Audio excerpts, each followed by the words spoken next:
Welcome back to Softball 360. Now, the Long Haul Bombers Home Run Derby is beginning to heat up this week. They are at Miller Park in Milwaukee, and Dave Binns has all the action. Here we go again.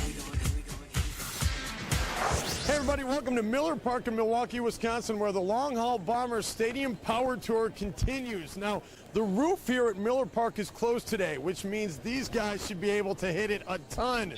But then again, what else is new?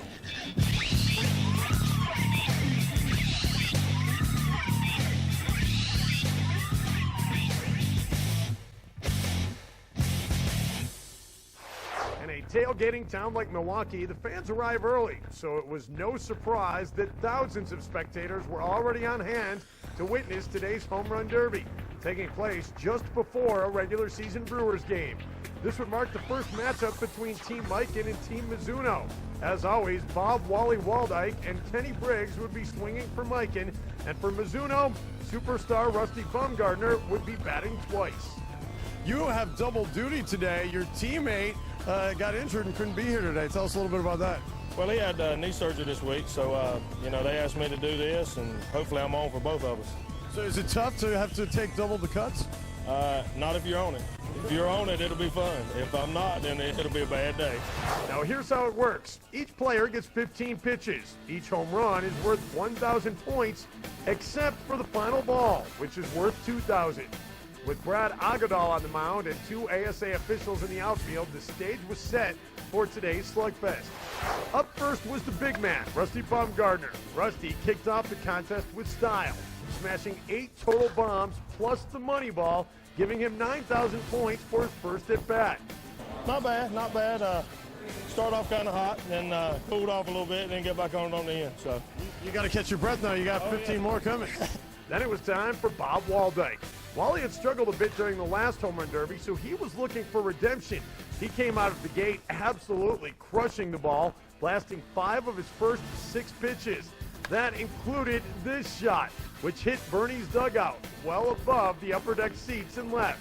Ever seen anybody hit it way up there in Bernie's dugout? Not that far. Carlos Lee's got the closest. He hit the 300 club in batting practice, but that's about as far as it gets with our baseballs. While the players may have been impressed, Bernie Brewer did not look pleased. Woldyk would finish with a strong 8,000 points. I love this park. This is great. I mean, all the parks we've been to have been great. This is just the biggest thrill of my life, to be honest with you. It's great. His teammate, Kenny Briggs, would follow. At an exhibition the previous week, Briggs had blasted 13 out of 15, and he was definitely ready for more long ball action today. Briggs put on a hitting clinic for the Major League players looking on, launching 11 of 15, including the money ball. This gave him 12,000 total points. He looked a little confused at the end. What was that all about? Well, because I didn't know if it was the last one or if I had 1 or 2 more or what. You were in the groove. You wanted to keep going. Exactly. Just focus. Finally, Rusty would return to the plate for Mizuno, batting for injured teammate Jeff Hall. With his wife Paige eagerly watching from the on-deck circle, Rusty put on another amazing show. Not wanting to be outdone by Team Mikan, he went on to tie Briggs' score of 12,000, single-handedly giving Mizuno an incredibly close. Here we go again. We're here at Midway Stadium, home of the St. Paul Saints, and the site of this time's Long Haul Bombers Stadium Power Tour. Now, last year when we were here, these fans saw quite a sight. Brett Helmer hit a light post. Scott Brown hit a moving train. What will happen this time? Let's find out. Bob Woldyk would bat first. Last year, Team Easton's Brett Helmer blasted a home run into the light stand. This time around, Woldyk would go one up on Helmer. He hit a couple of bombs over the lights. He would finish with 7,000 points. Well, they're scary. I'll tell you that much. These guys can hit the ball an absolute mile. It's impressive watching that ball fly. Up next was Rusty Bumgardner. Rusty would be batting twice for Team Mizuno tonight, but only his first at-bat would go towards his own personal points, so he made sure to make it count. Rusty crushed 12 out of 15 bombs, including the money ball for 13,000 points. I'll take that every weekend. I don't know if it'll be enough tonight with Kenny. Of course, I got another round if I can catch my breath. Team Mikan's Kenny Briggs would follow. Briggs has been on a roll lately, and he kept his hot streak alive tonight. He quickly knocked 9 bombs out of the park. Then to add a bit of drama, Briggs bounced the money ball just off the top of the fence and left. That gave him 11,000 total points. Crowd's getting into it. You having fun? This is awesome. Fans been great. This is great. Great. I don't know if you're trying to catch my breath. Great venue. Great venue. Finally, Rusty returned to the plate for Mizuno. And not only did he add 7,000 more points to his team's total, but he gave his fans exactly what they wanted to see.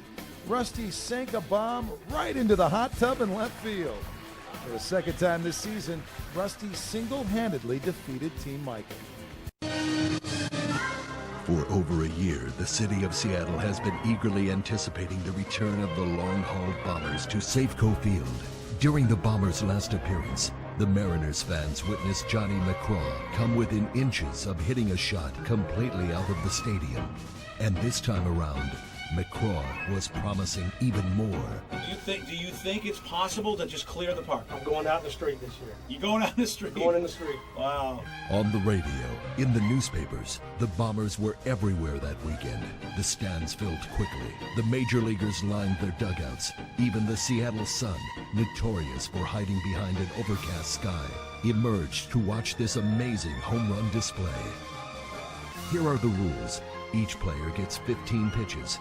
Each home run is worth 1,000 points, except for the final ball, which is worth 2,000. Team Mican's Kenny Briggs was the first to step to the plate. He didn't waste any time. On his opening swing, Briggs launched a shot to deep right, battering the window of the Hit It Here Cafe.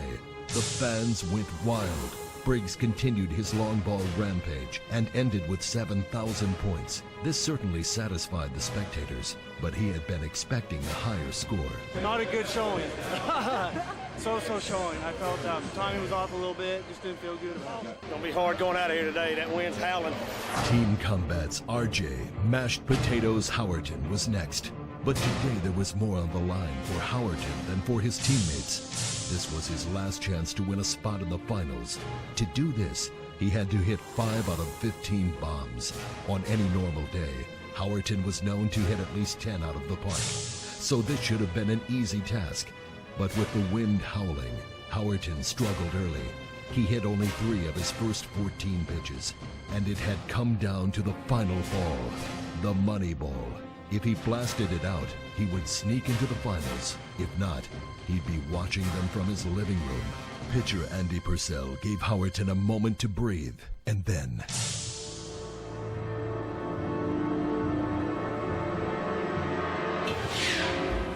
It should have come as no surprise. This was R.J. Howerton. Tell you what, you had to stand on today to get them out of here. The wind's blowing in a little bit. And I hit a couple real well that didn't even make it to the warning track. So we'll see how the rest of the righties do here. Team Mican's Bob Woldyk followed. Even though Woldyk was no longer in the hunt for the finals, he wanted to go out with a vengeance, and he did. The wind was no match for his quick hands and Mican maniac bat. He destroyed 7 bombs, including a few into the upper deck seats. Hey, we hit them good. It was a good day. Finally, the moment everyone had been waiting for had arrived. Didn't you say you were going to be the first to hit one out of Safeco Field? I'm going to damn sure try. That's, you bet on that. They may change it to McCraw Field instead of Safeco Field. Team Combat's Johnny McCraw stepped into the batter's box. He started strong, launching 6 home runs deep into the left field seats. Unfortunately, the momentum wouldn't last. With one last pitch, Johnny gave his all, but the ball fell into the stands rather than the parking lot. Dang it!